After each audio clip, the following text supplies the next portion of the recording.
بسم اللہ الرحمن الرحیم۔ ہم نے گزشتہ ویڈیو میں اس بات کا جائزہ لیا تھا کہ اگر کسی شخص کے خیالات منتشر ہوں، اس کا دماغ مختلف خیالات کا مجموعہ بن جائے تو اس سے اس پر کیا منفی اثرات مرتب ہوتے ہیں، اور اس کے برعکس اگر کسی کا دماغ یکسو ہو، وہ خیالات کے انتشار سے محفوظ ہو تو اس کے کیا مثبت اثرات ہوتے ہیں، کون سی ایسی تبدیلیاں ہیں جو مثبت طور پر اس کی زندگی میں نمایاں ہوتی ہیں۔ اس پر بہت تفصیل سے بات کی تھی، بہت سی مثالیں ہم نے دی تھیں۔ اب سوال یہ ہے کہ ایک منتشر دماغ کو کس طرح سے یکسو کیا جا سکتا ہے۔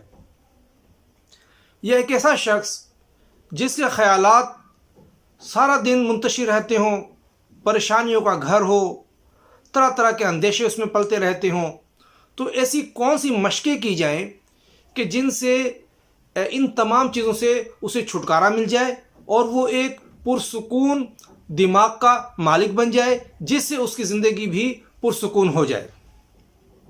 دیکھیں، اس ضمن میں بہت ساری چیزیں ہیں اور آپ کے سامنے سے بھی گزرتی رہی ہوں گی، اور میں نے مثالیں بھی دی تھیں پچھلی ویڈیو میں بھی، کہ جس طرح سے کوئی ٹیلی پیتھی کرتا ہے، مراقبات ہیں، صوفیوں کے جو مشاغل ہیں، یہ جوگیوں کے ان کی جو چیزیں ہیں، یہ ساری چیزیں دراصل ہیں اسی چیز کے لیے کہ دماغ کو کس طرح سے مینیج کیا جائے، مائنڈ مینجمنٹ کے گرد گھومتی ہے یہ ساری چیزیں۔ اب دیکھیں، ایک تو اس میں یہ چیز ہے کہ دماغ کو یکسو کرنے کے لیے ضروری ہے کہ خیالات کسی ایک نقطے پر، کسی ایک مرکز پر آ جائیں۔ اس کے لیے بہت سی مشقیں کی جاتی ہیں۔ آج ہم صرف ایک مشق کی بات کریں گے، بہت آسان ہے، سیدھی سی ہے۔ آپ نے یہ پڑھا ہوگا کہ صوفیہ میں مراقبات پر بہت زور دیا جاتا ہے، اور یہ صوفیہ میں نہیں بلکہ آج کل تو ماہر نفسیات بھی یہ بات کہہ رہے ہیں کہ مراقبہ کیا جائے، مراقبہ کیا جائے۔ اب یہ مراقبہ کیا ہے؟ یہ مراقبہ بنیادی طور پر دماغ کو ایک خیال پر لانے کا ذریعہ ہے۔ اب اس میں یہ ہوتا ہے کہ بزرگ یہ کہتے ہیں کہ بھئی آپ یہ خیال کریں کہ آپ کے جو بائیں طرف پہلو میں دل ہے، کہ بھئی یہاں سے کوئی آواز صدا آ رہی ہے خیالی طور پر کہ اللہ اللہ اللہ کی، تو اس سے یہ کہ آپ کا یہ خیال جو ہے وہ اس پر یکسو ہو جائے گا۔ اس کے علاوہ بہت سارے لوگوں نے شمع بینی کا وہ ایک طریقہ اختیار کیا ہوا ہے کہ کوئی موم بتی کو روشن کر دیا تو اس کی جو لوگ کو بس صرف دیکھتے رہنا ہے، یا کوئی دیوار پر کسی جگہ کوئی نقطہ لگا دیا اور صرف اس نقطے کو دیکھتے رہنا ہے، یا کوئی بھی چیز آپ رکھ سکتے ہیں، کوئی خوبصورت کوئی منظر ہے، کوئی پھول ہے، کوئی پھول رکھ دیا یا کوئی اور چیز، بس صرف اسے گھورتے رہیں تھوڑی دیر بیٹھ کر، لیکن اس دوران خیال یہ رہے کہ صرف اس کے متعلق ہی سوچنا ہے۔ یعنی اگر آپ نے کوئی نقطہ لگایا ہوا ہے تو آپ کے ذہن میں یہی ہو کہ صرف کہ میں اس نقطے کو دیکھ رہا ہوں، میں اس نقطے کو دیکھ رہا ہوں۔ لیکن یہ ہے کہ اگر آپ یہ طریقہ اختیار کریں مراقبات کا، کہ اور اس میں بھی ذکر کا اگر طریقہ اختیار کریں، تو چونکہ اس میں ایک برکت ہوتی ہے، اللہ کا نام ہے، تو اس سے مزید زیادہ فائدے ہوتے ہیں، یکسوئی کے ساتھ ساتھ ثواب بھی ملتا ہے اور فائدے بھی زیادہ ہوتے ہیں۔ تو یہ ایک بڑا معروف طریقہ ہے۔ آپ دیکھیں کہ حضرت صلی اللہ علیہ وسلم کی سیرت طیبہ میں بھی ہمیں اس حوالے سے بہت سے اسباق ملتے ہیں۔ اصل میں ہمارے ہاں سیرت طیبہ کو ایک نفسیات کی جو علم کے طور پر بہت کم پڑھا جاتا ہے۔ اگر ہم اس چیز کو پڑھیں کہ حضرت صلی اللہ علیہ وسلم کی تعلیمات نفسیات کے طور پر کیا رہنمائی کرتی ہیں، تو یقین جانیں ہمیں بہت سارے تصورات ہمارے کلیئر ہو جائیں، جو ہم یہ کرتے ہیں کہ یہ بھی غلط ہے، یہ بھی غلط، ایسا نہیں ہے۔ آپ دیکھیں کہ حضرت صلی اللہ علیہ وسلم جو اعلان نبوت سے قبل غار حرا تشریف لے جاتے تھے، آج بھی جن لوگوں نے آج بھی اسے دیکھا ہے تو وہ بہت دور ہے، اور آپ تصور کریں کہ اس دور میں جب مکہ ایک چھوٹی سی بستی تھی تو یہ غار حرا کس قدر سنسان اور ایک ویران سی جگہ ہوتی ہوگی۔ اب اس دور میں تو نہ تو قرآن پاک نازل ہوا تھا اس وقت تک، نہ کوئی نماز وغیرہ کی کوئی ترتیب تھی، تو حضرت صلی اللہ علیہ وسلم کی وہاں عبادت کون سی ہوتی تھی؟ تو علماء نے لکھا ہے کہ وہاں جو آپ صلی اللہ علیہ وسلم کی عبادت تھی وہ غور و فکر کی تھی۔ تو حالانکہ باقی اگر کوئی عبادت تھی نوافل وغیرہ وہ تو گھر پہ بھی ادا کیے جا سکتے تھے نا، تو اس کے لیے اتنا دور اس کا سفر کرنا اور بالکل تنہائی. اصل بات کیا ہے کہ تنہائی بہت ضروری ہے. یہ جو میں نے جو مشق بتائی ہے کہ جیسے مراقبہ کوئی ہے یا کوئی اور خیال ہے، تو اس کے لیے سب سے بہتر تو یہ ہے کہ کوئی ایسا قدرتی ماحول ہو تو وہاں جایا جائے. اسی لیے جو اس طرح کے لوگ ہوتے ہیں صوفیہ وغیرہ، وہ ایسی جگہ منتخب کرتے ہیں، کہیں کھیتوں میں، کہیں جنگلات میں، کوئی پہاڑوں میں، یا کوئی ایسی جگہ پر. لیکن اب چونکہ ایسا ممکن نہیں ہے، ایک مصروف آدمی ہے، وہ یہ کام نہیں کر سکتا، کوئی اپنا ملازم پیشہ شخص ہے، کوئی کاروباری شخص ہے، تو وہ اپنے گھر میں بھی یہ کر سکتا ہے کہ آپ کا کوئی گھر کا کوئی پرسکون کمرہ ہو، ایسی جگہ ہو کہ شور شرابہ نہ ہو. کہ یہ شور شرابہ ہے نا، یہ اصل میں ذہن کو بہت زیادہ منتشر کرتا ہے.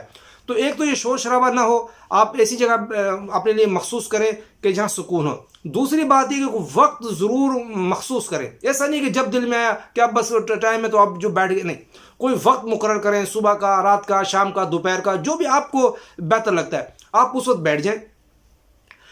پرسکون طور پر اپنے آپ کو پرسکون کریں، اور پھر آپ اپنی پسند کی کوئی بھی چیز کر لیں. یعنی کوئی نقطہ لگا لیں، کوئی سامنے کوئی پھول رکھ لیں، آپ کوئی کتاب رکھ لیں، کوئی ایسی چیز، کوئی سامنے کوئی ایسی چیز ہو، اور اسے بس تکتے رہیں مسلسل یوں بیٹھ کر، بس یوں دیکھتے جائیں. آپ 5 منٹ دیکھیں اس کو، شروع میں 4 منٹ 5 منٹ. اس دوران آپ کے خیالات بہت منتشر رہیں گے. ایسا نہیں کہ آپ ایک دم کوئی یکسو ہو جائیں گے، توجہ ہٹے گی، آپ دوبارہ توجہ کو لے آئیں.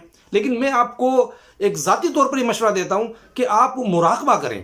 مراقبے سے بہت زیادہ فائدہ ہوتا ہے. اچھا، مراقبے میں یہ ہوتا ہے کہ آپ جو یہ تصور کر لیں کہ بھی میرے یہاں دل پہ کوئی لفظ اللہ لکھا ہوا ہے، آپ اللہ کی طرف کریں اور آپ کا سارا ذہن صرف اللہ کی طرف ہو.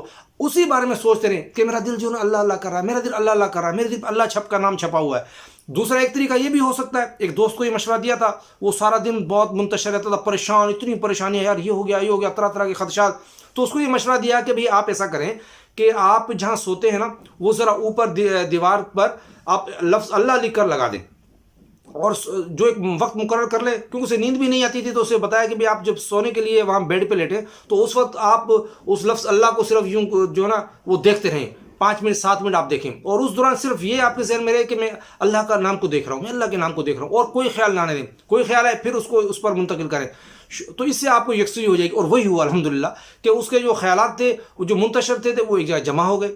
جمع ہونے سے یہ ہوا کہ اس کو سکون ملا، سکون، اس کو نیند بھی آنا شروع ہو گئی، سارے مسائل بھی اس کے حل ہو گئے. تو یہ ایک مشق ہے کہ اس میں پرسکون کوئی جگہ ہو، گھر کا کمرہ بھی ہو سکتا ہے، کوئی گھر کا لان بھی ہو سکتا ہے، کوئی اور بھی جگہ ہو سکتی ہے، آفس بھی ہو سکتی ہے. آفس میں تھوڑی دیر جیسے وقفہ ہوتا ہے دوپہر میں، وہ آپ وقت اپنا مقرر کر سکتے ہیں. کوئی نماز کے بعد کا وقت ہو سکتا ہے.